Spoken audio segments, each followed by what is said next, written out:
आपला दिवाळीचा फराळ संपूर्ण झालेला आहे आणि दाखवते तुम्हाला मी काय काय प्रकार केले होते ते. ज्यांनी कोणी पाहिलं नसेल त्यांनी मागे जाऊन व्हिडिओ बघू शकता. आपण हे चुरमा रोल बनवले होते. नंतर लेयर्सच्या करंज्या आहेत ह्या आणि याही पुरणाच्या आहेत, कोकणातल्या प्रसिद्ध. तिखट शंकरपाळी होती, मॅगी मसाला आणि टोमॅटो सॉस घालून आपण एक युनिक रेसिपी बनवलेली आहे. या आहेत आपल्या डोनट शंकरपाळ्या. थोडा शेप वेगळा दिलेला आहे आणि थोड्या वेगळ्या पण आहेत.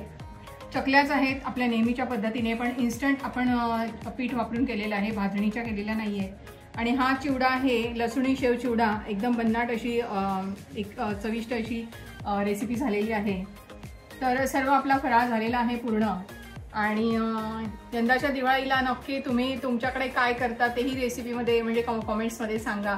आणि काय काय वेगवेगळे पदार्थ करता येतील मलाही, तर तेही मला कॉमेंट्समधून सुचवा. म्हणजे असं की तुमच्याकडे काय काय केलं जातं दिवाळीला. आणि रेसिप्या नक्कीच आवडल्या असतील तर लाईक तरी करा आणि कॉमेंट्स शेअर करा. नुसते बघत राहू नका. खूप जण बघतात, सबस्क्राईब पण करत नाहीत. तर नक्कीच सबस्क्राईब करा की आमच्यासारख्या नवीन जे असतात यूट्यूबर्सना तर तुम्ही थोडं प्रोत्साहन दिलं तर आम्हालाही जरा करण्याचा उत्साह येईल. तर नुसते बघत राहू नका, तर सबस्क्राईब पण करा चॅनेलला.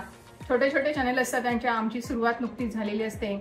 तर आपण यंदाच्या दिवाळीसाठी सगळ्यांना खूप खूप शुभेच्छा देणार आहोत की खूप छान भरभराटीचं आयुष्य आणि व्यवस्थित एकदम म्हणजे तंदुरुस्त असं सगळं हे दिवाळीचं सगळे दिवस जाऊ देत.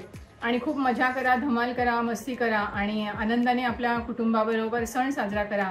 गोडाधोडाचं खाऊन मस्तपैकी करा, पण स्वतःच्या शरीराची पण तेवढीच काळजी घ्या.